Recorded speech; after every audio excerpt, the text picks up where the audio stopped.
It's your day in tech history, and it's brought to you by our friends over at Carbonite, where you can get a 15-day free trial by going over to geekazine.com/carbon free. Hey everybody, Jeffrey Powers here, and I welcome you to the Day in Tech History at dayintechhistory.com. It's part of the Tech Podcast Network. You can subscribe via iTunes, Zune, or Stitcher Internet Radio. Our Twitter is Day in Tech Hist, and all show notes are on the wiki page if you want to follow along. Now let's find out what happened on this day, your day in tech history.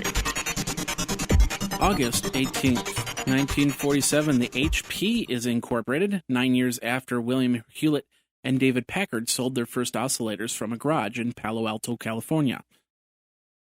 1949, the first filmed recording of CBS color television was made in Washington, D.C. using a U.S. Navy-designed Burnt Mauer camera.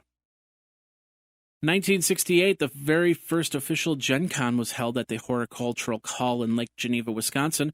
Somewhere between 50 and 100 people attended.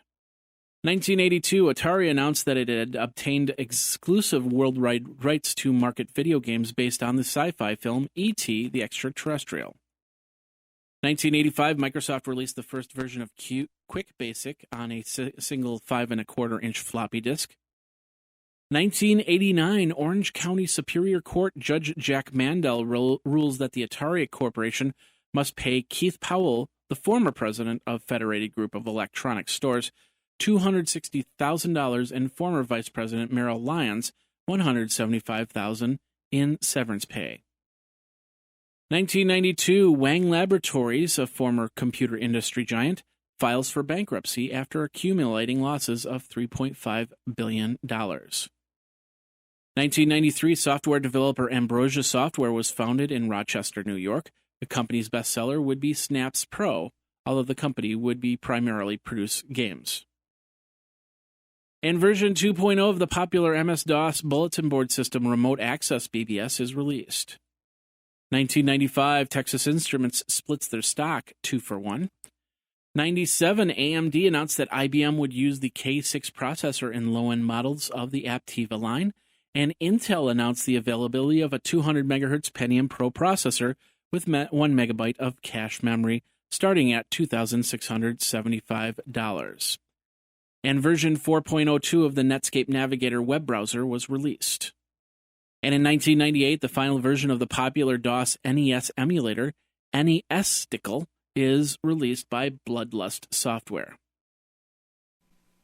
If you're a small or medium business that doesn't have any type of backup to their computer off-site, well, you need to start, because you never know. Fire, flood, theft, all these things can turn your business from a great success to a great failure. And we don't want that. We want you to bring everything back so you can make the next social network or make the next big thing. And do that by backing up all your stuff offsite by using Carbonite. Now, they have Pro plans and server plans. Pro plans starting at $269.99 a year, and server plans starting at $799.99 a year. You can hook up unlimited computers or servers. It is easy to use web dashboard, and it's all HIPAA compliant if you are a startup healthcare. Awesome there. Check it all out. Go over to geekazine.com/carbonite, geekazine.com/carbonite, and back up now, back up often, and back up all the time using Carbonite. Now let's get back into your day in tech history. In 2000, some personal computer manufacturers in the United States began shipping computers running the Windows ME operating system.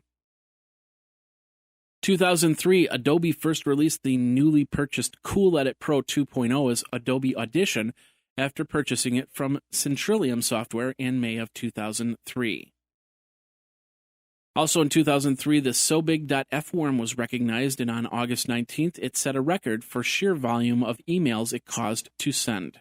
The worm would cause approximately $50 million in damages. And the Welchia-Nachi worm was discovered. It's an exploit and vulnerability in the Microsoft Remote Procedural Call service similar to the Blaster worm. 2004, U.S. regulators approved documents relating to the flotation of Google. That's the price before it goes for sale in the stock exchange. However, the opening bid would be only $85 a share as opposed to the $135 Google was expecting. Stocks would start selling the next day, that being August 19th. 2005, NASA decides to push the launch date of the next shuttle mission to March 2006. That's the STS-121 mission, and reassign it from Atlantis to Discovery. 2006, Dell discontinued the production of the Dell DJ Diddy Flash MP3 player. 2008, Google launched Free the Airwaves, a site to raise public support for unlicensed whitespace spectrum. Even though people were starting to say recession, Gartner puts out a report saying that IT growth was still spawning. Also in 2008, Dell gets refused of the trademark of cloud computing.